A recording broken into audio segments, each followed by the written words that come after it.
আসসালামু আলাইকুম ওয়া রাহমাতুল্লাহি ওয়া বারাকাতুহু।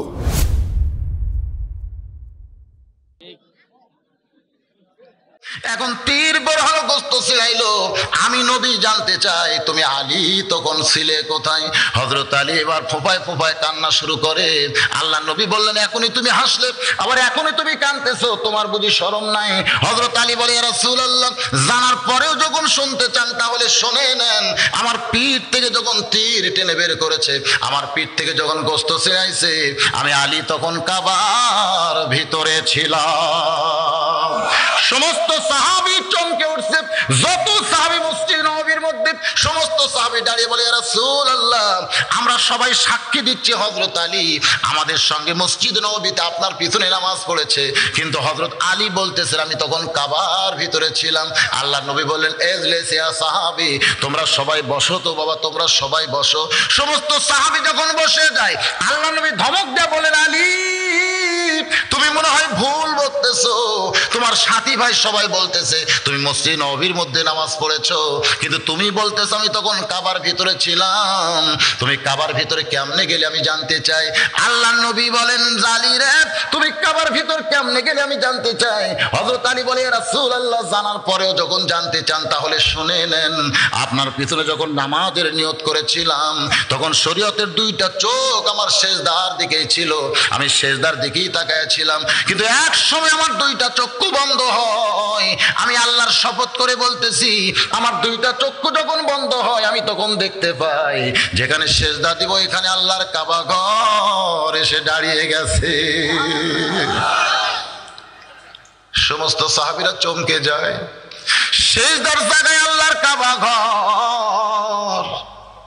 এবার হযরত আলী বলে, ইয়া রাসূলুল্লাহ, আমার দুইটা চোখ দিয়ে দরদর করে পানি পড়তেছে। কাবার মালিক আল্লাহ ডাক দেবার, আলী রে, তোর নামাজের সাইজ দেখে আমি আল্লাহ কয়েকশো মাইল দূরের কাবা তোর সেজদার জায়গায় হাজির করে দিলাম, এরপরেও তুই কেন কাঁদতেছিস? সুবহানাল্লাহ বলেন। তোর নামাজের কি দেখে সাইজ? ধরে কোন তোর নামাজের কি দেখে সাইজ দেখে আমি আল্লাহ খুশি হইয়া কয়েকশো মাইল দূরের কাবা তোর সেজদার জায়গায় হাজির করে দিলাম, এরপরেও তুই এমন করে কেন কান্দিস? এ কথা কে বলতেছে?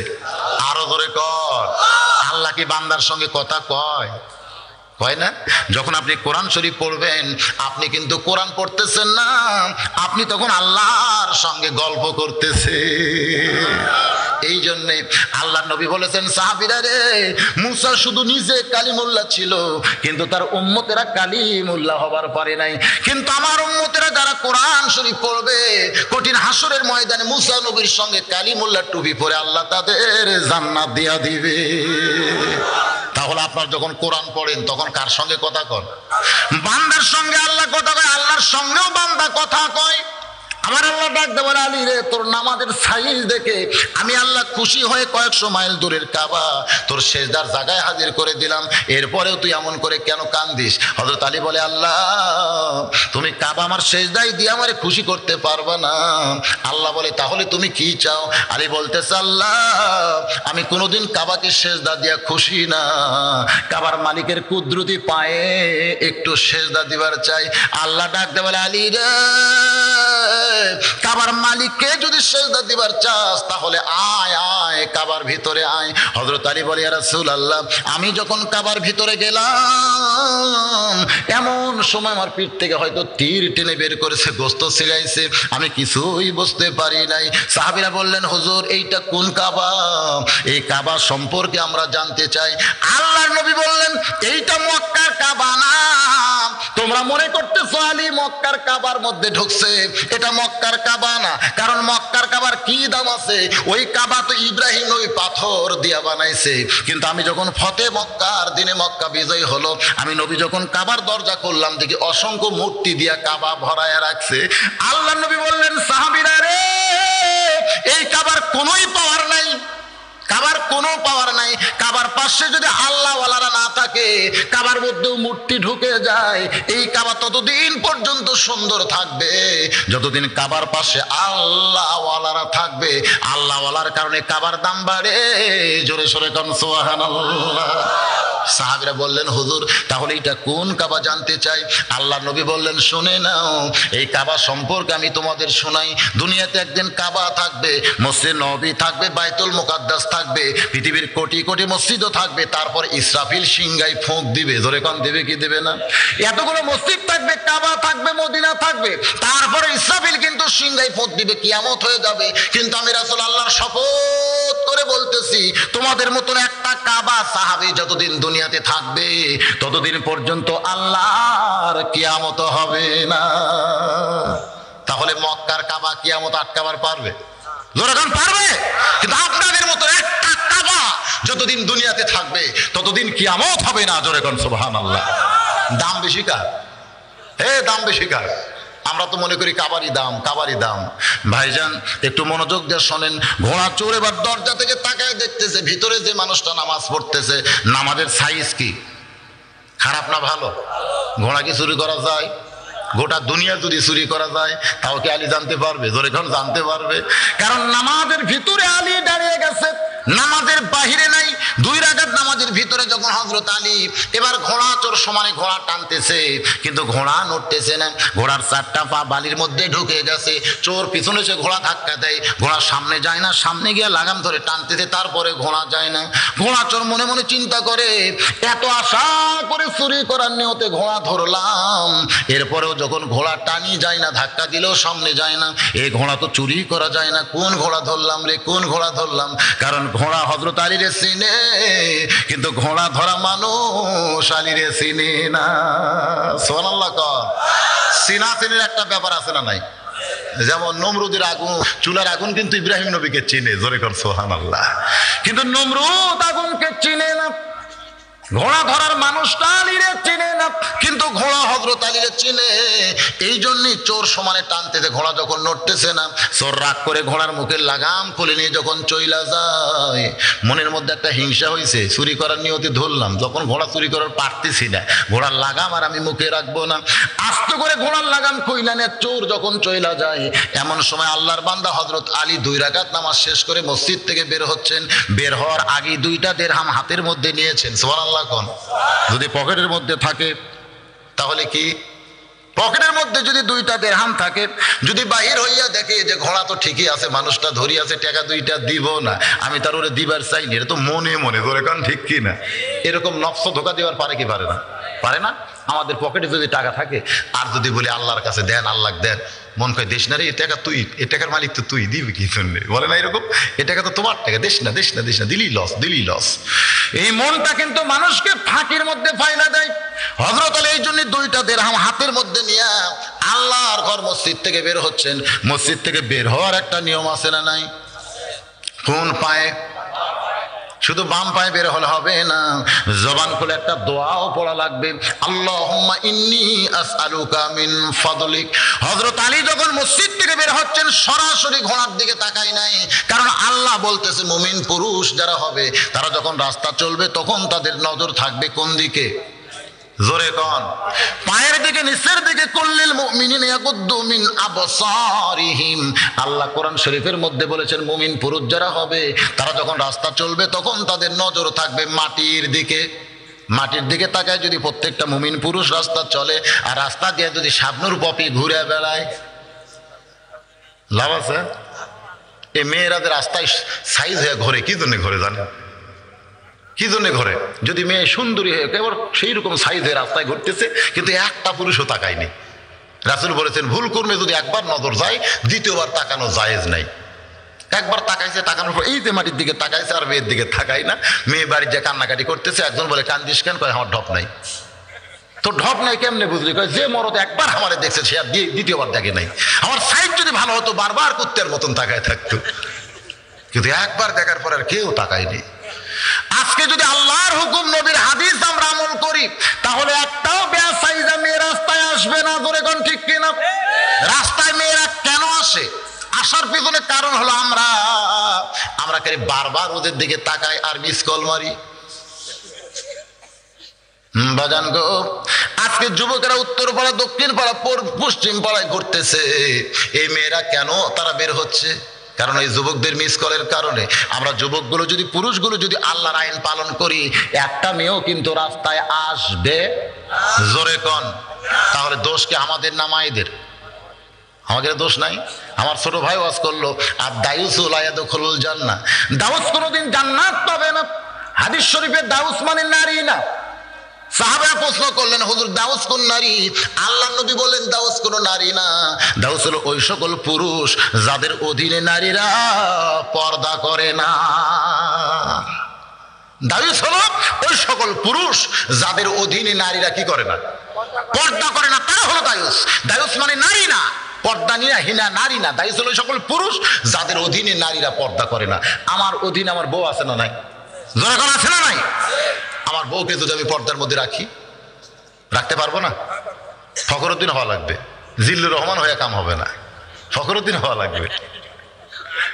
হ্যাঁ, র্যাবের ভূমিকা পালন করা লাগবে। বাড়িতে গিয়ে বউকে বলবেন, এই তুমি আমার বিবি, তোমার জন্য আমি জাহান্নামে যাওয়ার পারবো না, বাড়ির মধ্যে থাকতে হবে, পর্দা নিয়ে বোরকা নিয়ে বাইরে যাইতে হবে, নসেব বাংলাদেশে বইয়ের অভাব পড়েনি।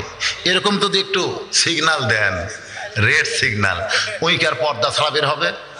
যুবতী মেয়ে যদি আপনার অধীনে থাকে, যতদিন বিয়ে দেন নাই, মেয়েটাই কাছে ডাইকে বলবেন, মা খবরদার তুমি বেপর্দা হয়েও না, আমি তোমার বাবা হয়ে বলতেছি, আমি তোমার বাবা, তোমার কাছে জোরহাত করি, মা খবরদার বেপর্দা হয়ে তুমি রাস্তাঘাটে যাইবা না। এরকম যদি আমি অনুরোধ করি, তারপরে না মানলে যদি শাসন করি, মেয়ে আমার কথা শুনবে না। কিন্তু আমার বইয়ের দিকে, আমার মেয়ের দিকে আমার কোনো খবর নাই। আমার 5 পীর অফিসে একদিন একটা ভ্যানওয়ালা আব্দুল মজিদ এসে মুসকি মুসকি হাসতেছে। আমি বললাম, আব্দুল মজিদ হাসো কেন? বলে, হাসার কারণ হলো হুজুর, আমার বউ আমাকে আল্লাহর ওলি কয়।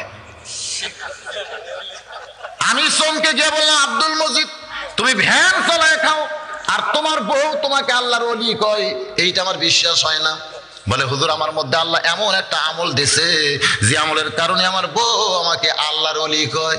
আমি বলি, আব্দুল মজিদ রে, সে আমল আমিও করবার চাই, কারণ আমার বউ আমাকে হুজুরই কয় না। ওলি তো দূরের কথা, আমার বউ আমাকে হুজুরই কয় না। যখন ভাত দেবে তখন বলে, সাদিয়ার আব্বাসের ভাত খান। যখন বালতি ভরে, সাদিয়ার আব্বাজান গোসল করেন। আমি একদিন রাগ করে বলেছিলাম, এই লক্ষ লক্ষ মানুষ আমার হুজুর কয়, আর তুমি বাড়ির বউ হয়ে হুজুর কইলে কি হয়? আর বউ খালি মুসকে মুসকে হাসি আর কয়, জনগণ আপনাকে চিনে না, এই জন্য হুজুর কয়। কিন্তু আমি আপনাকে চিনি, হুজুর হওয়া এত সহজ নয়। সেই দিন আমি বুঝেছি বউয়ের কাছে হুজুর হওয়া খুবই কঠিন, ধরে কোন ঠিক কিনা? কিন্তু আব্দুল মজিদ ভ্যান চলায়, ওর বউ নাকি ওকে আল্লাহর ওলি কয়। আমি কইলাম, আমার বিশ্বাস হয় না। কয়, হুজুর সত্য কথা, আল্লাহর শপথ, আমার বউ আমাকে আল্লাহর ওলি কয়। তুমি তাহলে কি আমল করো আব্দুল মজিদ শুনতে চাই। বলে, হুজুর আমার আমল হলো, আমি গত বছর চা খাই না, পান খাই না, বিড়ি সিগারেট কিছু খাই না, 1 টাকা 2 টাকা করে জমায় জমায় 1000 টাকা দিয়ে একটা জামদানি শাড়ি কিনে বউকে দিছি। আমার বউ 1000 টাকার শাড়ি, রিক্সাওয়ালা ভ্যানওয়ালার বউ যদি 1000 টাকার দামের দামদানি শাড়ি পায়, মন খুশি না বেজার? বউ শাড়ি চুমা খায়, বুকত লাগায়, কোন জায়গায় নিয়ে যায় তার ঠিক নেই। যাকে তাকে সব মেয়েকে বলে, আমার স্বামী আমার রিক্সা চলায় খায়, তারপরে 1000 টাকার শাড়ি কিনে দিছে। আমি বললাম, বিবি রে, মানুষের তো অনেক দেখাইলা, এবার শাড়ি পরে আমার সামনে একটু দাঁড়াও। আমার বউটা যখন জামদানি শাড়ি পরে আমার সামনে দাঁড়াইছে, হুজুর আমি যেন চোখ বন্ধ করে দেখি বউটা আমার দুনিয়াতে নাই, বউটা আমার জান্নাতের বাগানে যেন হুর হইয়া ঘুরতেছে। বউটাকে আমি আদর করলাম, বউটা শাড়ি পরে থাকলো, আমি চলে গেলাম বাইরে। কিছুক্ষণ বাড়িতে পড়াইসা দেখি শাড়ি আর বইয়ের পরনে নাই। আমি গেলাম, বিবিরে শাড়ি কি করছো? বলে, তোমার ছোট ভাই কইছে শাড়িটা ভালো না, তোমার ছোট ভাই কইছে শাড়িটা ভালো না। আব্দুল মজিদ কয়, হুজুর আমি হলাম স্বামী, আমার পছন্দের শাড়ি আমার বউকে কিনে দিছি, কিন্তু দেওরা কইছে শাড়িটা ভালো না। আর ভাবির সে কথা এমন পছন্দ হয়েছে, শাড়িটার পরলই না। আমি বললাম, শাড়িটা ভালো, তোমার কোলে হবে তাই, তোমার ভাই বলতেছে শাড়ি ভালো না, আমি আর পরবই না। শাড়ি কার জন্য? স্বামীর জন্য না দেওরার জন্য? জোরে এখন কার জন্য? কিন্তু দেওরা কইছে ভালো না, আর বউটা আমার শাড়ি পরলই না। এই বছর রমজানের প্রথম দিকে আমার বউ বলতেছে, স্বামী গো আমার শাড়ি আমি কিনবার চাই, আমার 1000 টাকা দেন, আমি মার্কেটে গিয়ে শাড়ি কিনবো, আপনার শাড়ি কেনার আর কোনো দরকার নাই। আমি আব্দুল মজিদ চমকে গেলাম, বর্তমান মেয়েদের মার্কেটে যাওয়ার কোনো পরিবেশ ধরে কোন আছে? আমি বললাম, বিবি রে, মার্কেটে যাওয়ার পারবা না, মার্কেটে যাওয়ার পরিবেশ নাই, বউটা খালি ঘ্যান ঘ্যান করে কান্দে, আর আপনার শাড়ি আমি নিব না, আমার শাড়ি আমি কিনবার চাই। আমি তখন দৌড়ে গিয়া দরজা লাগালাম, আমার বাড়ির দরজাতে একটা তালা মারলাম। আমার বউটা বলে, তালা মারছো কেন? বলে, একটু দেরি করো। আমি দৌড়ে গিয়ে কোদাল হাতে নিয়ে বারান্দায় মারছি চোট। আমার বউ চিল্লায় বলে, স্বামী গো দরজা বন্ধ করে বারান্দায় চোট মারলে কেন? আমি বললাম, মানুষ মরলে বহু কবর বাইরে খুঁড়েছি, কিন্তু আজকে জীবিত মানুষের জন্য কবর তার বাইরে খোঁড়া যায় না, এই জন্য বাড়ির মধ্যে কবর খুঁড়তেছি। বউ বলে, কোন জীবিত মানুষকে কবর দিবা? বলে, তুই আমার বউ হইয়া মার্কেটে যাবার চাস, তোরে কবর না দেওয়া পর্যন্ত আমার কলিজার মধ্যে শান্তি নাই। এই জন্য আবার যখন চোট ধরছি, হুজুর, আমার বউ দৌড়ে এসে আমার দুইটা পা চাইপা ধরে বলে, এখনই শাড়ি এনে আমি পড়তেছি, এবছর শাড়ি দেওয়া লাগবে না, দুনিয়ার কারো পছন্দের দরকার নাই, আপনি যা বলবেন আমি তাই। বউটা যখন পা ধরে সমানে কাঁদতেছে, আমি আস্তে করে কোদাল ফাইলা দিলাম। আমার বউটা একটু দূরে গিয়ে মুসকি মুসকি হাসতেছে। আমি বললাম, বিবিরে তুমি কি পাগলি হয়ে গেলে? এখনই কানলে আবার এখনই হাসতেছে। আমার বউটা বলে, স্বামী গো, এতদিন বিশ্বাস করতাম আপনি আমার স্বামী, কিন্তু কিছুক্ষণ আগে কোদাল দিয়ে যে আমল শুরু করছেন, তখন আমার বিশ্বাস হয়েছে আপনি শুধু স্বামী না, আপনি হলেন আল্লাহর ওলি। আপনার মতন স্বামী যেই বাড়িতে আছে, ওই বাড়ির বউয়ের কোনোদিন বেপরদা হওয়ার সুযোগ নাই, ওই বাড়ির বউ কোনোদিন মার্কেটে যাবার পারবে না। আমি বললাম, আব্দুল মজিদ রে, এইটাই বুঝি তোমার আমল? বলে, হুজুর আর একটা আমল আছে, মাপে দুই হাত। আমি কইলাম, মাপে দুই হাত, সে আমলটা কি? বলে, হুজুর আমি রাসূলের সুন্নাত বাড়িতে রাখছি, মাপে দুই হাত একটা লাঠি বানাইছি হুজুর, ওই লাঠিটা আমি আস্তে করে তীরের সঙ্গে দড়ি দিয়ে বাঁধতে রাখছি। যখন আমার বউটা এদিক সেদিক ব্যাকা হয়ে হাঁটতেছে, আমার কথার সঙ্গে খুব একটা কথা মিলতেছে না, তখন আমি আস্তে করে লাঠিটা পায়রা নিয়ে আসা, মাথায় সরষের তেল সেই দিন আর আমি দেই না, ওই তেলটা আমি লাঠির উপর দেওয়া শুরু করি। বউটা চমকে বলে, স্বামী গো, লাঠি তেল দিচ্ছেন কেন? আমি বলি, মনে হয় লাঠি লাগতে পারে, এই জন্যই লাঠি তেল দিয়ে রাখতেছি। বউ জোর হাত করে বলে, লাঠি লাগবে না, লাঠি লাগবে না, যেখানকার লাঠি সেখানে রাইখে দেন। হুজুর, এই দুইটা আমল আমার বাড়িতে বলবৎ আছে। আমি আব্দুল মজিদের হাত চাইপা ধরে বললাম, আব্দুল মজিদ রে, তোমার বউ শুধু তোমাকে আল্লাহর ওলি কইছে, আজ থেকে যত জায়গায় ওয়াজ করব, প্রত্যেকটা জায়গায় বলবো, আব্দুল মজিদ আসলেই আল্লাহর ওলি। রে আল্লাহর বান্দারা, আমার মা বোনদের জন্য বদরশিদের ওয়াজ দেয়া কোনোদিন পর্দা হবে না। আমার মা বোনদের জন্য পর্দা যদি করতে চান, তাহলে স্বামী হইয়া নিজের বউকে, বাবা হইয়া নিজের মেয়েকে পর্দার জন্য আইন করা লাগবে। ধরে কোন ভাইজান, ঠিক কিনা বলেন? আমার ওয়াজ দিয়ে আপনার বউ পর্দা করবে? কখনোই পর্দা করবে না, কারণ বক্তার ওয়াজ এটা তো আইন না, বক্তার ওয়াজ। আর বাড়িতে স্বামী করবে আইন। ধরে কোন কি? আমি কি আইন তৈরি করতে পারবো? আইন করতে হবে আপনাদেরকে। যেটা বলতেছিলাম, খুব মনোযোগ দিয়ে শোনেন। হযরত আলী দুইটা দিরহাম হাতের মধ্যে নিয়ে মাটির দিকে তাকায় ঘোড়ার দিকে আসতেছেন, নিয়ত করছেন দুইটা দিরহাম ঘোড়া ধরার মানুষকে দিবে। কিন্তু ঘোড়ার কাছে আইসা দেখে ঘোড়া ধরা মানুষ নাই, ঘোড়ার মুখেও লাগাম নাই, ঘোড়া ধরা মানুষ নাই, ঘোড়ার মুখেও। এখন হযরত আলী দুইটা দিরহাম কারে দেয়? ঘোড়া ধরা মানুষ নাই, ঘোড়ার মুখেও লাগাম নাই। হযরত আলী বললেন, বেকায়দায়, কারণ যেই ঘোড়ার মুখে লাগাম নাই, সেই ঘোড়ার পিঠে চড়ে কেউ যদি গন্তব্যে যাবার চায়, আপনারা বলেন কি যাইতে পারবে? একই অবস্থা। হযরত আলী চিন্তায় পড়ে গেলেন, এই লাগাম ছাড়া ঘোড়ার পিঠে চড়ে আমি এখন কেমনে যাই, আমি কি করব? বিপদে পড়ে গিয়া ঘোড়ার কানটা ধরে যখন হযরত আলী চিন্তা করে, এমন সময় দেখতে পায় রাস্তা দিয়ে একজন আল্লাহর বান্দা আসতেছে। সুবহানাল্লাহ বলেন। হযরত আলী মনে মনে চিন্তা করে, আল্লাহ, এই দুইটা দিরহাম আমার ওই ভাইটার হাতে দিয়া বলবো, পাশের একটা বাজার থেকে ঘোড়ার একটা লাগাম কিনে এনে দেন। আমার ভাইটা যদি লাগাম কিনে এনে দেয়, সেই লাগাম ঘোড়ার মুখে লাগায়া আমি ঘোড়ার পিঠে চড়ে দাওয়াতের কাজে যাবার চাই। এই মনে করে হযরত আলী যখন ঘোড়ার পাশে দাঁড়ায় আছে, লোকটা সীমানার মধ্যে আসলেই সালাম দিয়ে তার হাতে দুইটা দিরহাম দিবে। এই মনে করে হযরত আলী ঘোড়ার কানটা ধরে দাঁড়িয়ে আছে। হঠাৎ হযরত আলী বেখেয়ালের মধ্যে এমন সময় লোকটা এসে সালাম দিয়ে বলে, আসসালামু আলাইকুম ইয়া আবা হাসান ও হোসাইন। জোরে কোন সুবহানাল্লাহ। ওই লোকটাই হযরত আলীকে সালাম দেয়, আসসালামু আলাইকুম ইয়া আবা হাসান ও হোসাইন। হযরত আলী চমকে উঠে বলে, ওয়ালাইকুম আসসালাম ভাই, আপনি কি আমারে চিনেন? লোকটা বলে, আপনারে চিনে না এমন মুসলমান দুনিয়াতে নাই। সুবহানাল্লাহ বলে, আপনাকে চিনে না এমন মুসলমান দুনিয়াতে নাই। আর আগেরটা কি কইছিল? আপনি কে হুজুর? আর এই লোকটা বলতেছে, আসসালামু আলাইকুম ইয়া আবা হাসান হোসেন, ও হাসান হোসেনের বাপ, আল্লাহ রহমত আপনার প্রতি নাজিল হোক। জোরে কর সুবহানাল্লাহ। বলে, আপনাকে চিনেন এমন মুসলমান দুনিয়াতে নাই। ভক্তি বাড়ে চিনার আগে না পরে? জোরে কন, ভক্তি কখন বাড়ে? এই যে আপনাদের কৈশোর কানার একটা গ্রাম নাই, ওই কানারে এক লোক ওই আপনার চার একটা দোকান দেয়, ওই রেলগেটের ওই সাইডে দোকান দিচ্ছিল। তা আমি একদিন চা খাইতে হয়তো বললাম, ভাই লিগার খুব একটা ভালো না। লোকটা রাগ করে কয়, হুজুর ভালো না লাগলে উঠে যান, আপনার মতন বহু মানুষ খায়, এতই গরম ভাই। কিন্তু কৈশোর কানারে যখন ওয়াজ করে ওর দোকানে যখন গেছি, হুজুর আপনি যতদিন মন চায় চা খাবেন, হুজুর টাকা দেওয়া লাগবে।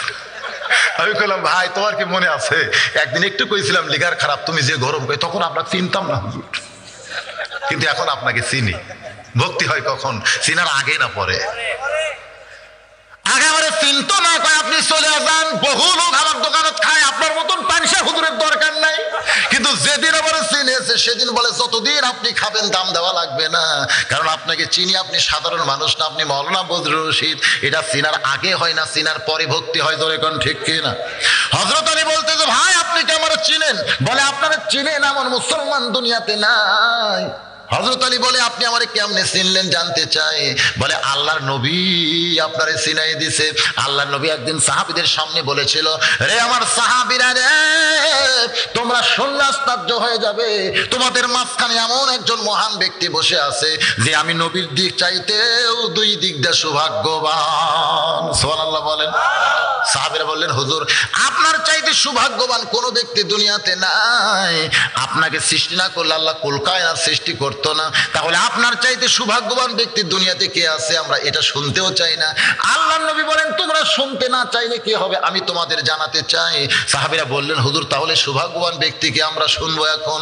আল্লাহর নবী বললেন, তাহলে শুনে নাও, বাবা আদম থেকে আমি নবী পর্যন্ত যত নবী দুনিয়াতে আইছে, এই নবীর বিবিরা জান্নাতি, কিন্তু জান্নাতি নারীদের নেত্রী কোন নবীর বিবি হতে পারবে না।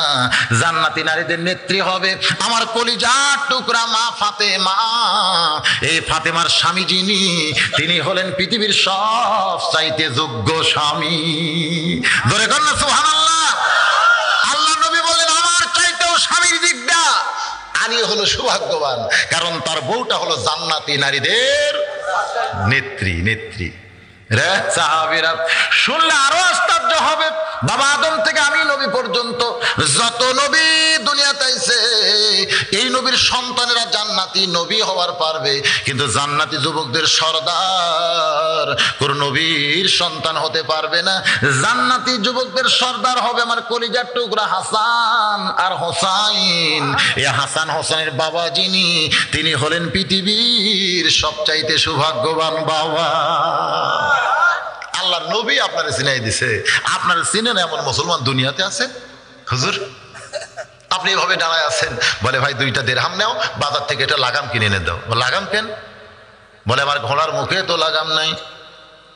লোকটা চমকে বলে, হুজুর আমি শুনেছি ইসলামের ভিতরে আল্লাহর নবীর পরে আপনার চাইতে বড় আলেম আর কেউ নাই। সুবহানাল্লাহ কোন। আনা মাদিনাতুল ইলমি ওয়া আলিউ বাবুহা, আমি হচ্ছে ইলমের শহর, আলী হচ্ছে তার দরওয়াজা। সুবহানাল্লাহ কোন। আপনার চাইতে বড় আলেম পৃথিবীতে কেউ নাই। এই নবীটা, এই ডিগ্রিটা কে দিয়েছে? আল্লাহর নবী। ধরে কোন কে? একদিন দস্তরখানার মধ্যে সাহাবীদেরকে নিয়ে নবী আমার খাওয়া দাওয়া করতেছেন, খুরমা খেজুর। ধরে কোন কি খেজুর? নবী আমার নিজে খুরমা খেজুর খাচ্ছে আর আলীর সামনে বিছি রাখতেছে, আলীও খুরমা খেজুর খাচ্ছে, সামনে বিছি রাখতেছে। কিছুক্ষণ পর আল্লাহ নবী বললেন, সাহাবীরা রে আজকে দেখো আলীর ক্ষুধা কত বেশি লাগছে, একলাই কতগুলা খুরমা খেজুর খাইছে, বিছির ঠিপ যে দেখা যায়। হযরত আলী দাঁড়িয়ে বলেন, নবীর সাহাবীরা রে আমার ক্ষুধা বেশি লাগছে, আমি বিছি বেশি বের করেছি এটা ঠিক, কিন্তু তোমরা বলো তো ক্ষুধা কার বেশি, যে বিছি বের করে না বিছি সহ খায়? সমস্ত সাহাবী বলতেছে যে বিছি সহ খুরমা খাইছে তারই ক্ষুধা বেশি। হযরত আলী বলে, তাকায় দেখো নবীর সামনে একটাও বিছি নাই। সঙ্গে সঙ্গে নবী আমার দাঁড়িয়ে বলে, রে সাহাবীরা রে, আমার আমি সাধারণ কোন মানুষ না, আমি হচ্ছে ইলমের শহর, আলী হচ্ছে তার দরওয়াজা। আল্লাহ রাসূল দুনিয়া থেকে বিদায় নেওয়ার পরে প্রত্যেকটা সাহাবী হযরত আলীকে ওস্তাদের মতো সম্মান করতেন। সুবহানাল্লাহ কোন। ওস্তাদের সম্মান ইসলামে আছে? ইসলামে আছে, ইসলামে আছে। ইসলামে কিন্তু ওস্তাদের সম্মান আছে। ইসলাম যখন মাদ্রাসার মধ্যে যাবেন তখন দেখতে পাবেন এখানে শহর দিকে একটা মাদ্রাসা আছে না নাই? ওই মাদ্রাসায় গিয়ে দেখবেন হুজুরকে কেমন ছাত্ররা সম্মান করে। আবার আজিজুল হক কলেজেও যায় দেখবেন ওটিও করতেছে, সাইডে সিগারেট টান মারতে। এক স্যার আমার কইছে, আজিজুল হক কলেজের এক স্যার রহমত আমাদের গ্রামে বাড়িও কইছে, কোনো সম্মান নাই, সিগারেট টানতেছে আর সামনে চলতেছে। যদি কোনো শিক্ষক একটু কড়া নজরে তাকায়, 2-4 ছাত্র মিলে আবার পিটুনো দেয়। কিন্তু ইসলামে কেমন সম্মান হুজুরকে দেওয়া হয়, উস্তাদকে দেওয়া হয়। নোমান ইবনে সাবিত ছোট্ট একটা ঘটনা শোনেন। যখন মাদ্রাসার ছাত্র ওস্তাদ তাকায় দেখে পায়ের মধ্যে জুতা নাই, ওস্তাদ বলে, নোমান রে, মরুভূমির দেশে মাদ্রাসায় তুমি পড়ো, তোমার পায়ের মধ্যে জুতা নাই বাবা, তুমি কি জুতা পরে আসতে পারো না? বালিকা তো গরম কি তোমার পায়ের তালুতে লাগতেছে না? নোমান কান্দে বলে, হুজুর আমার বাবা এতই গরিব মানুষ, জুতা কেনার কোনো পয়সা নাই, এই জন্যই তো খালি পায়ে মাদ্রাসা আমার আসতে হয়। ওস্তাদ বলে, বাবা তাহলে মাদ্রাসা ছুটি হলে তোমার কামরায় যাইও। মাদ্রাসা যখন ছুটি হয়েছে, নোমান ইবনে সাবিত হুজুরের কামরায় গেছে। ওস্তাদ চোখের তল থেকে এক জোড়া পুরানো কাপড়ের জুতা বের করে বলে, বাবা এই জুতা আগে আমি পায়ে দিতাম কিন্তু আর পায়ে দেই না, এই জুতা জোড়া তোমারে আমি দিয়ে দিলাম, এই জুতা পরে তুমি আগামীকাল থেকে মাদ্রাসায় চলে আসবে, কারণ তোমার পায়ে বালির গরম লাগলে আমি ওস্তাদ বড় কষ্ট পাই।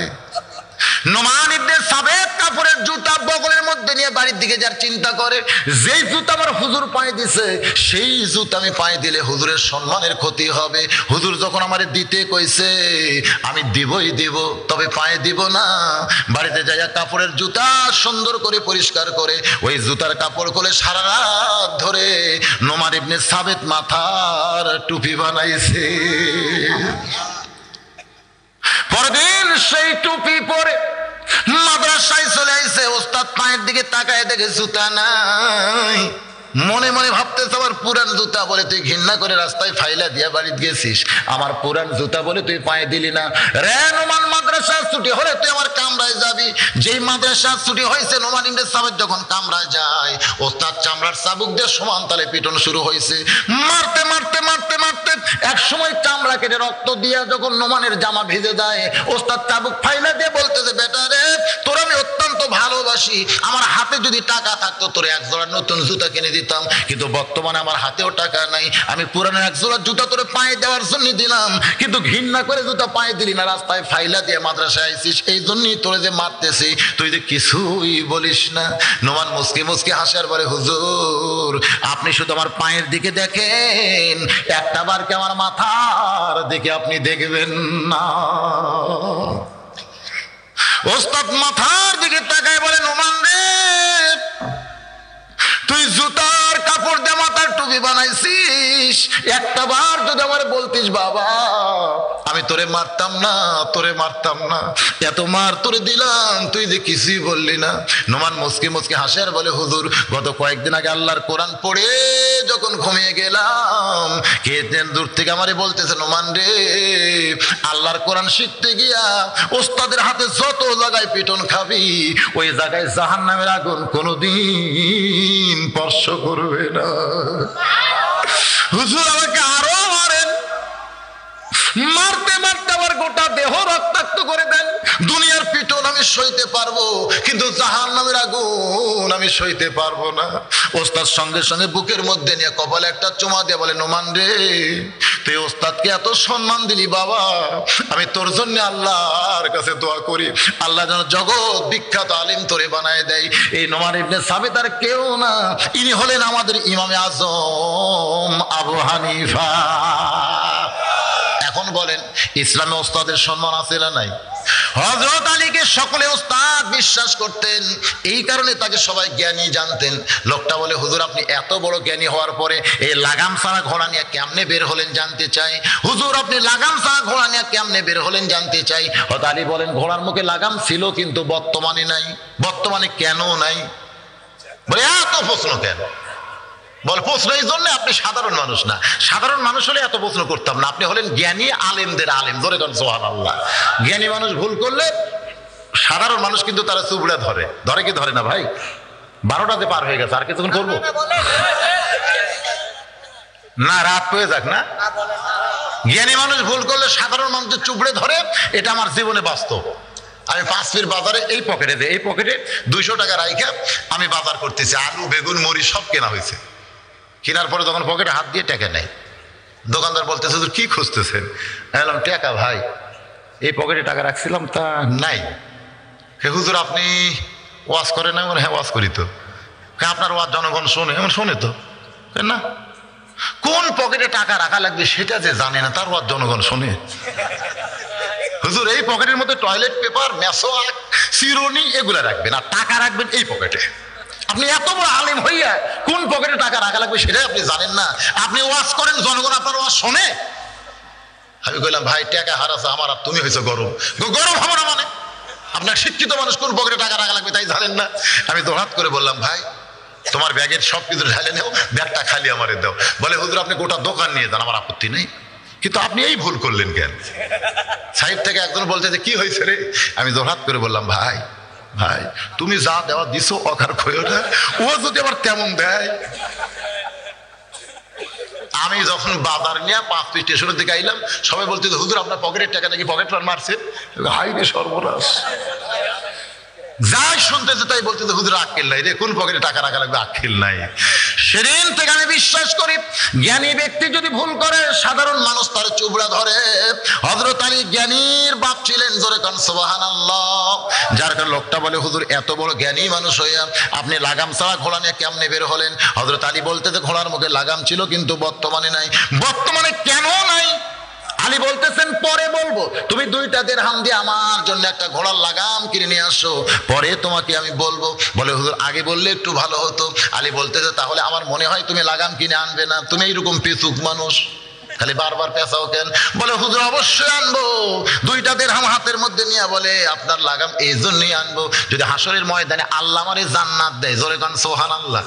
হযরত আলী বলে আমার ঘোড়ার লাগাম এনে দিলি আল্লাহ তোমারে জান্নাত দিবে, এই বুঝটা তোমারে কে দিয়েছে? বলে এই বুঝটা তো আমি পাইছি হযরত ওসমান গনির কাছে। জোরে কান সুবহানাল্লাহ। আল্লাহর নবী যখন বললেন আলী রে আমার ফাতেমাকে বিয়ে করতে গেলে বিবাহের মোহর আদায় করতে হবে, তুমি মোহর স্বরূপ কি দিবে? আলী বলতেছে ইয়া রাসূলুল্লাহ আমার মতন গরিব মানুষ দুনিয়াতে নাই, আমি মোহরা কোত্থেকে দিব জানতে চাই।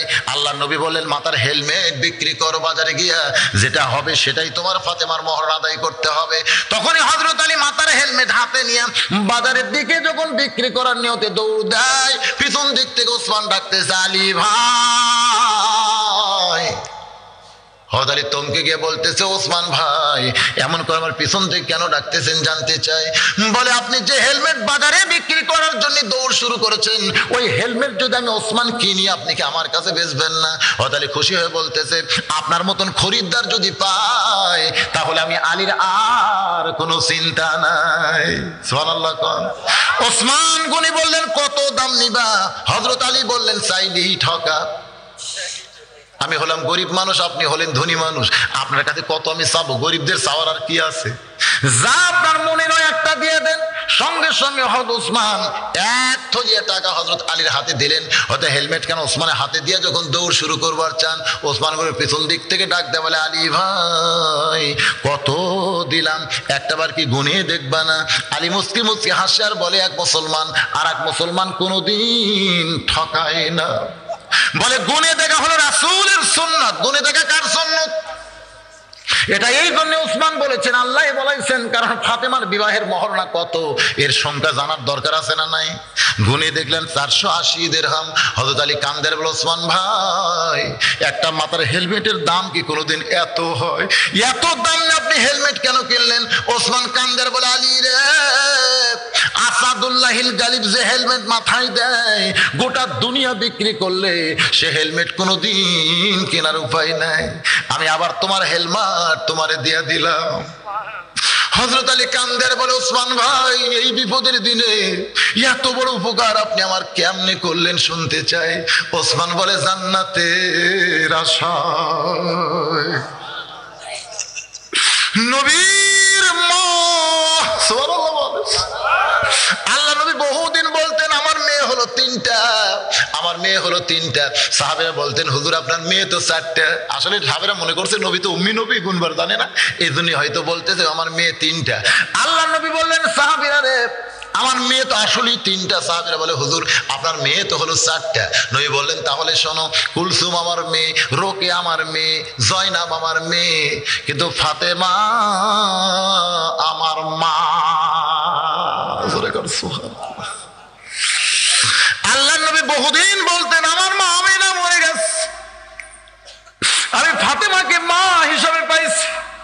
বহুদিন উম্মে কুলসুম বলছে বাবা আপনি ক্ষুধার জ্বালায় পেটে পাথর বেঁধে বসে থাকেন, ও বাবা আপনার জামাই হলো মক্কা মদিনার সবচাইতে ধনী, আপনি আমার বাড়িতে আসবেন, ভালো মন্দ পাক করে আপনাকে খাওয়াবো, আপনি যেন আর ক্ষুধা নিয়ে কোনোদিন থাকেন না।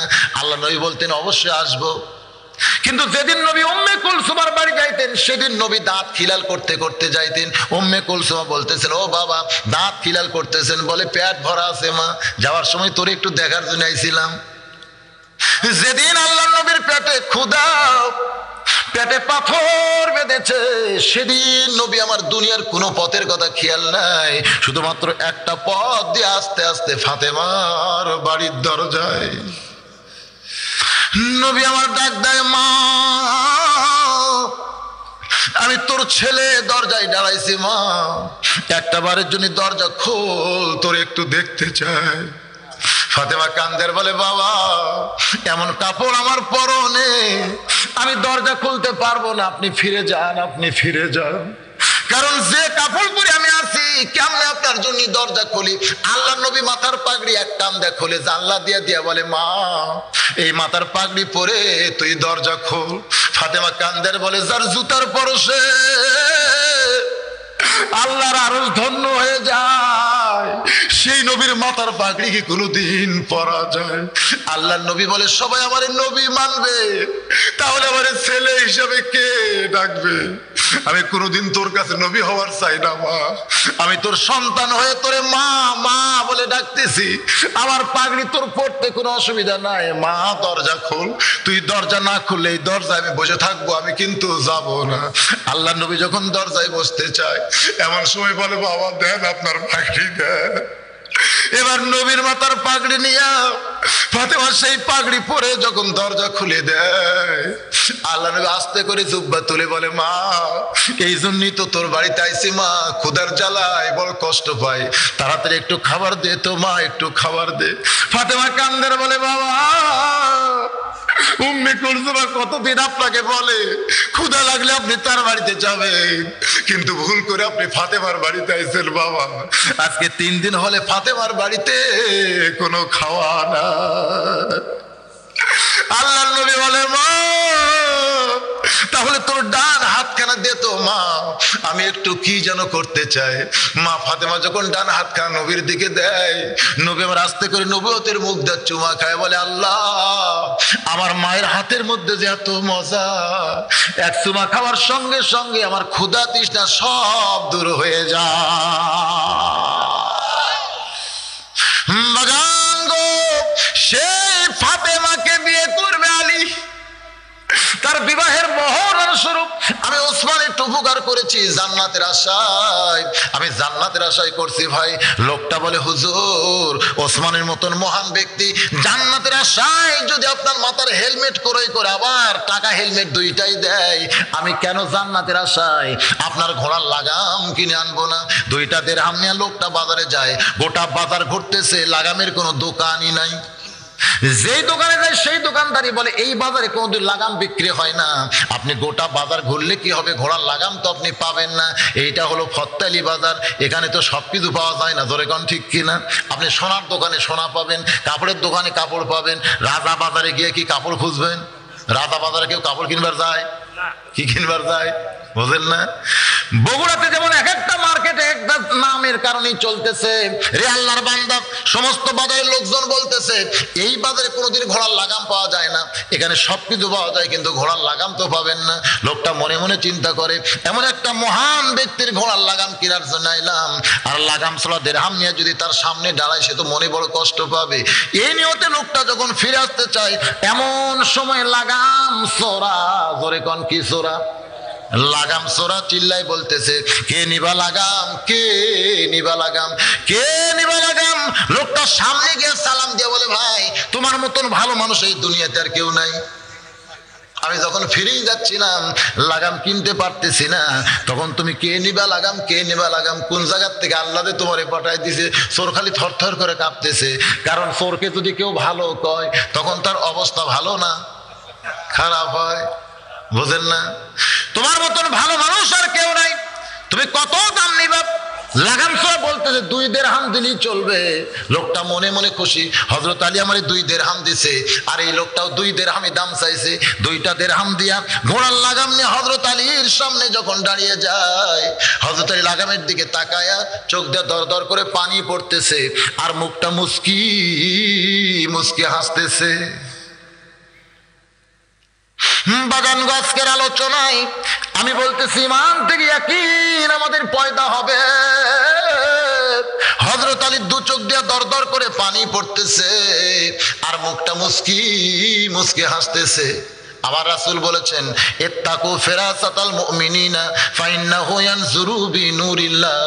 মুমিনদের দৃষ্টি নজরকে তোমরা ভয় করো, তারা তোমাদের মতন দেখবে না, তারা যা দেখবে আল্লাহর নূরের সাহায্যে। জোরে কান সুবহানাল্লাহ। তারা যা দেখবে কি দিয়া? আল্লাহর নূর দিয়া।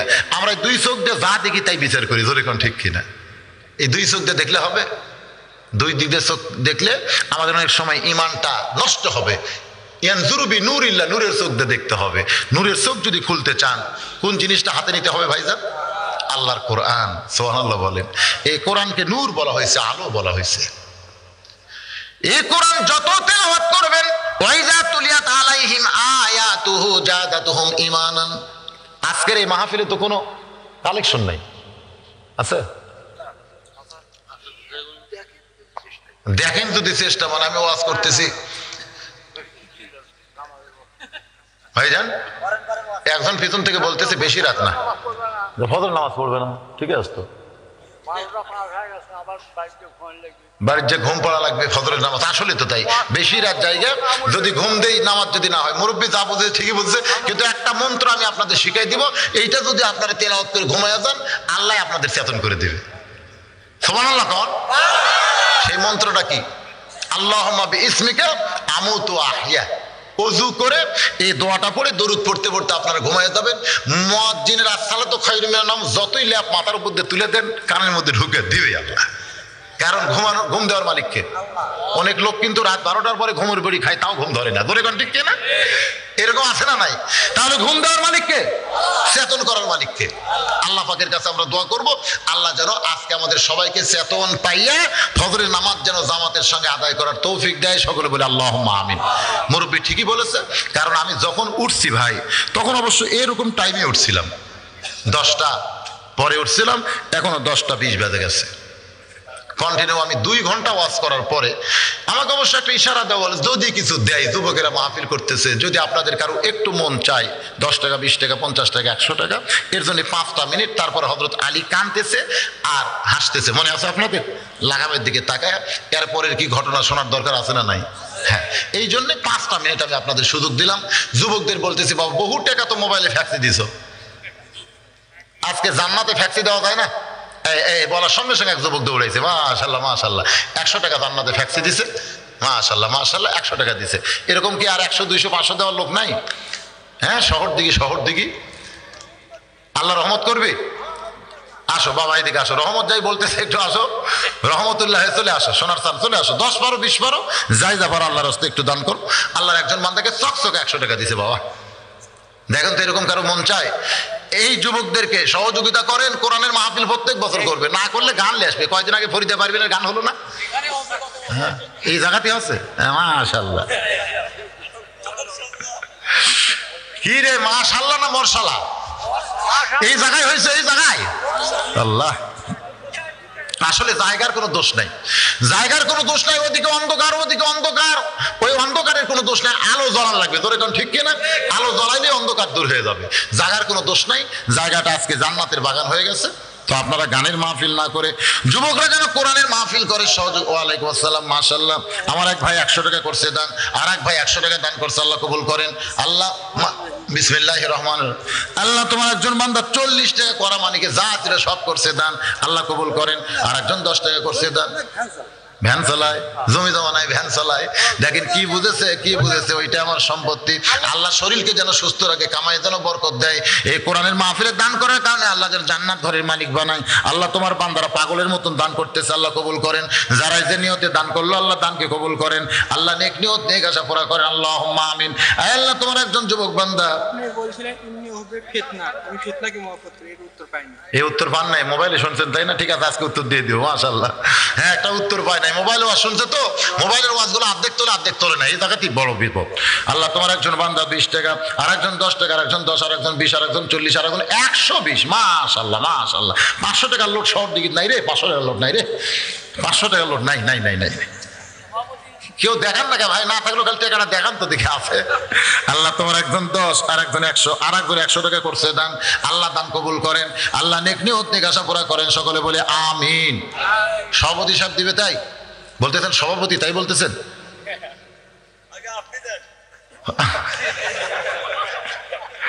এ শহর দিকের লোক না বাইরের লোক? এরা সব কোন জায়গার লোক? হ্যাঁ, এই দেখেন যুবকেরা ফ্যাক্সি দিচ্ছে। ইচ্ছা করলে মোবাইলের মধ্যে ফ্যাক্সি দেওয়ার পারতো 20 টাকা, কিন্তু দিচ্ছে। আল্লাহ কোরআনের মাহফিলে আল্লাহ যুবকদের ফ্যাক্সি গুলোকে জান্নাতে লোড করে নাও, আল্লাহ জান্নাত ঘরের মালিক। ওয়ালাইকুম আসসালাম, মাশাআল্লাহ। এখন পর্যন্ত কাহালুর লোক এখন পর্যন্ত সবচাইতে উপরে উঠছে। কাহালুর লোক, কাহালু বাড়ি হলো কাহালু।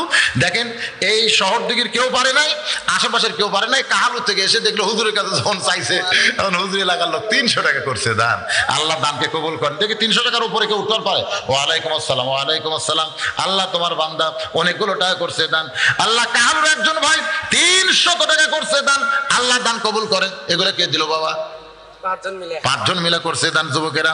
আল্লাহ দানকে কবুল করেন, নেক নিয়ত নেক আশা পুরা করেন। ওয়ালাইকুম আসসালাম। দেখেন আপনাকে এলাকার যুবকগুলো দেখেন, সবাই আজকে জান্নাতে ফ্যাক্সি দিল। আল্লাহ যে যাই দিল আল্লাহ জান্নাতের মালিক বানায়। যার একজন 50 টাকা করছে দান, আল্লাহ কবুল করেন। আল্লাহ নেক নিয়ত নেক আশা পুরা করেন, আল্লাহুম্মা আমিন। কবুল করো মোদের কামনা, দানকারীকে দিবেন জান্নাত, আল্লাহ নিরাশ করবেন না। আল্লাহ তোমার একজন বান্দা 20 টাকা দান করছে, আল্লাহ কবুল করেন। আবার পকেট ধার ঢুকাই, আমার মোবাইল নম্বর। হ্যাঁ, মোবাইল নম্বর তো এখন এখানে বলা যাবে না, কার্ড আছে আপনার গাড়ির ওখানে গেলে, আপনার আমার হেল্পার আছে, ওদের কাছে কার্ড আছে, একবার কাটলেন সেটাই ভালো হবে। হ্যাঁ, আল্লাহ তোমার একজন বান্দা 50 টাকার, একজন 10, পুচকে একটা পুচকে মানুষ হয় রে, 10 টাকার একজন 10, আর একজন দেশে ছোটগুলো দিবার ধরছে। মাশাআল্লাহ। মা কে রে? এই শোনো এ কারো থেকে লিয়ে এলে না? লিল্লাহে তাকবীর। মনে করছিলাম 500 দেখাবারই পারবে না, 500 দান করে দিছে। মাশাআল্লাহ সুবহানাল্লাহ।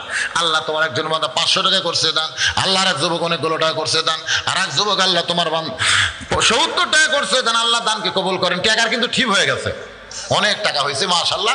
এখন সবাই বসেন ভাই, আর যদি কেউ দান করো একটু আল্লাহর রাস্তে করেন। পিছনে যারা আছেন আল্লাহর রাস্তে বসেন। এই মাহফিলের সবচাইতে গুরুত্বপূর্ণ জিনিসের নাম হলো মোনাজাত। জোরে বলেন, নাম কি? মোনাজাতের গুরুত্ব আছে না নাই? আর দোয়া মুখুল ইবাদত, দোয়াটা হচ্ছে ইবাদতের মগজ। আমি ওয়াজ করতে বুঝাই থাকি যে মুরব্বী দোয়ার জন্য বসে আছে, দোয়ার জন্য বসে আছে। এতগুলো মানুষের দোয়া আমরা তো করতে পারি না সব সময়। আপনার ওই নীলফামারীর একটা বাস, ওই যে ফুড ভিলেজের ওখানে আপনার দেখছেন একটা বিশাল ব্যাংক আছে, ব্যাংকের নাম কি? শাকপালা না, ওই যে ফুড ভিলেজের আগে একটা ব্যাংক নাই?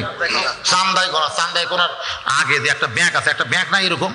ওখানে একবার হয়তো ঘোগা বটতলা কইছে, ওইখানে একটা অ্যাক্সিডেন্ট হয়েছিল। নীলফামারীর বাস মানে টিয়ারিং ফেল করে একবারে খাদের মধ্যে পড়ছে। এমন হয় পড়ছে, আপনারা হয়তো পেপারে দেখছিলেন, অনেকগুলো মানুষ মারা গেছিল সেইবার, অনেকগুলো মানুষ মরছিল। কিন্তু একজন মানুষের নাম ছিল মজিবর।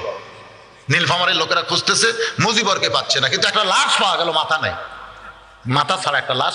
মানে এমন ভাবে গ্লাসের মধ্যে পড়ছে না, কি হয়েছে, মাথাতে কোন জায়গাতে আছে, এখন বাস তো আছে পানির মধ্যে, কিন্তু দেহ পাইছে, মাথা নাই। সবাই বলতেছে মজিবরের লুঙ্গি হলো হলুদ আর শার্ট হলো লাল।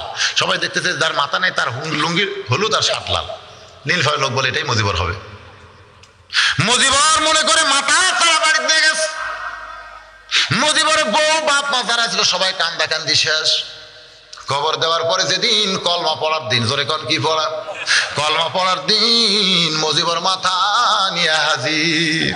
আসলে মুজিবর মরি নাই, মুজিবর আহত হয়েছিল। সিরাজগঞ্জের লোকেরা টানা হেঁচা করে হাসপাতালে নিয়ে ওরে সেবা শুশ্রূষা করে 7 দিন পর 8 দিন পরে যখন চলে আইছে বাড়িতে, কিন্তু আয়সা দেখে মিলাদ চলতেছে। কিসের মিলাদ রে ভাই? সবাই বলে তুমি কেডা? আমি তো মুজিবর। কয় মাথা পাইলা কোথায়? যারা কলমা পড়তেছিল তারা মারছে দৌড়। মুজিবর ফিল হয়ে চলে আইছে মাথা নিয়ে। মুজিবর বইয়ের কাছে গিয়ে বলতেছে, বিবি রে, বলে তুমি কে? বলে আমারে তুমি চিনো না, আমি হলাম তোমার স্বামী। কয় তাহলে মাথা পাইলা কোথায়? তুমি আমার স্বামী না, তুমি যদি আমার স্বামী হয় তোমার তো মাথা নাই, তুমি মাথা পাইলা কোথায়? মায়ের কাছে যায়, মা কি কথাই কয়, বাপের কাছে যায়, বাপ কয় বেটারে তুই মাথা পাইলি কোথায়? মুজিবর তখন এক দৌড়ে কবরের কাছে গেছে, এই শয়তান, তোর যদি আজকে মাথা থাকতো তাহলে আমার এত বিপদ হইতো না, কিন্তু তোর মাথা নাই বলে আজকে আমার কত বিপদ, কেউ আমাকে চিনতিছে না। তার মানে মনে করেন মোনাজাতটা হলো মাথা, যারা মোনাজাত ছাড়া বাড়িতে যাবেন এরা হলো মাথা ছাড়া, জোরে কোন কি ছাড়া। আর যারা মোনাজাত করবেন তাদের মাথা আছে রে ভাই।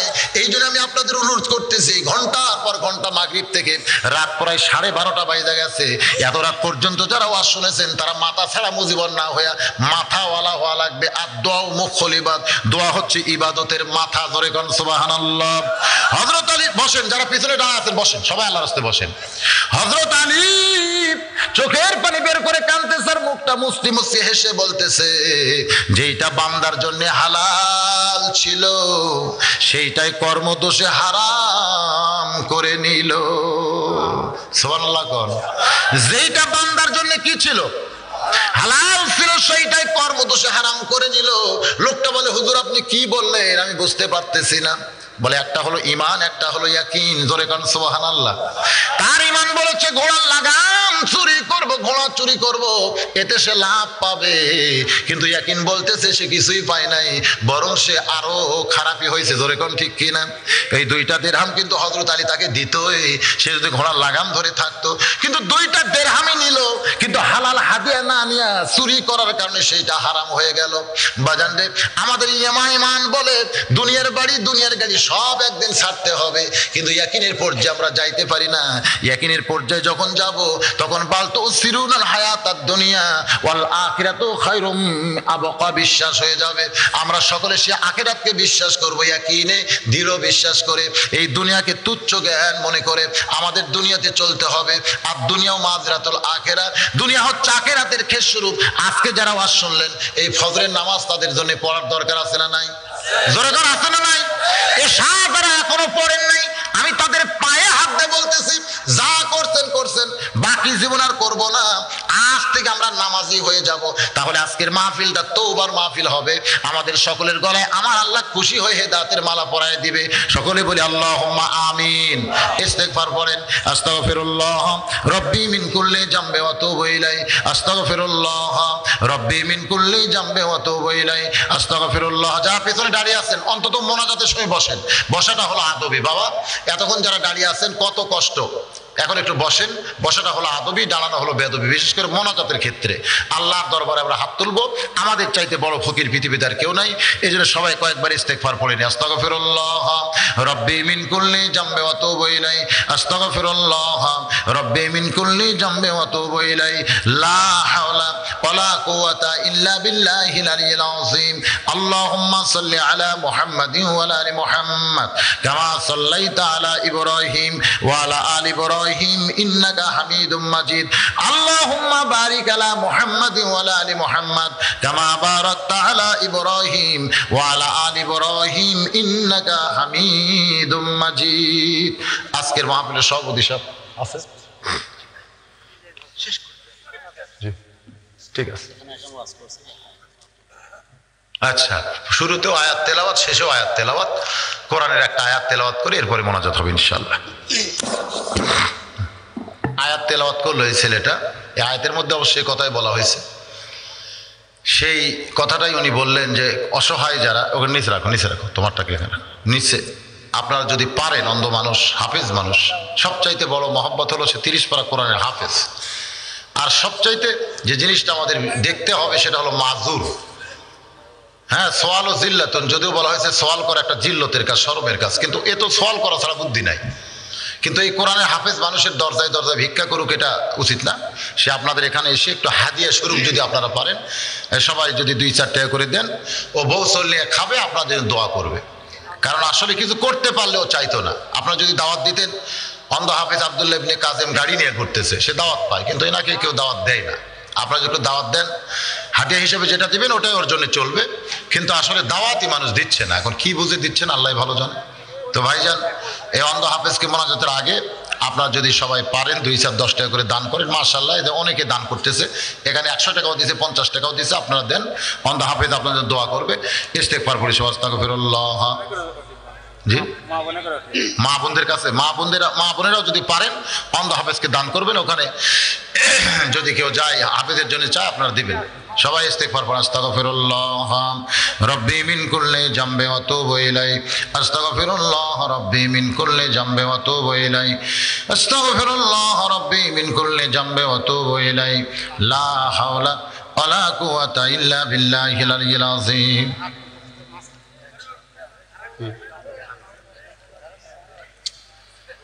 এখনই দোয়া হবে। যারা হাফেজ সাহেবকে দিবেন তারা পরেও দিতে পারবেন মোনাজাতের পরে। এখন দোয়া হবে, দোয়ার জন্য সবগুলো বসেন, আল্লাহর রাস্তায় বসেন। অনেক টাকা হাফেজ সাহেবকে দিয়েছেন, আপনারা দিবেন, কারণ এসব মাহফিল নিয়ে যাওয়া যায় না, বড় একটা বিপদ। অন্ধ মানুষ আমি আগে মাঝে মাঝে সাথে রাখতাম, এবছর আমার সঙ্গে খুব একটা নাই, কি করে খাচ্ছে আল্লাহ ভালো জানে। তো আজকে যখন এসেছে, রাস্তার পাশে মাহফিল তো শুনেছে মানুষের কাছে, বগুড়ায় মাঝে মধ্যে যায়, আপনারা সবাই চিনেন। এটা করা ছাড়া বুদ্ধি নেই। ইমামতি করতে চায়, কয় কানার পাতে নামাজ পড়া জায়েজ নাই। মুয়াজ্জিনি করতে গেলে কয় কারেন্টের যুগ, শর্ট খেয়ে যদি মরে, বোঝেন না। কিন্তু সব না পারলেও বিয়া করছে, এই জায়গাটা কেমনে পারে আল্লাহ ভালো জানে।